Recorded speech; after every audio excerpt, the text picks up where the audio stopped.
Hey guys, what's up? In this tutorial we're going to break down for you how you can link internally between your documents on Google Docs in 2026. So let us get started. Head over to your document on Google Docs, and let's say for example you'd like to link to any of your documents from your Google Docs library. What you need to do is enter the text, highlight the text, head over or click into the hyperlink button at the top, or use the shortcut Ctrl+K, or if you're using a Mac, Command K. So now here in that window, instead of entering the external URL here, you may navigate to an internal document from a Google Docs library. You may see it already in the suggestions here. If you don't see it, you may simply enter the name of the document in the search bar.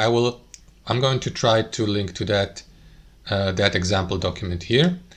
It is already suggested here. So click into it, and that is going to add the hyperlink to the text. So if you click into the text to highlight it, you will see these options. You may remove the internal hyperlink here, edit it, copy it to your clipboard, or if you click into that internal hyperlink, it will redirect you to your Google Docs document here. And that's how it works, guys. Thanks for watching and have a fantastic day.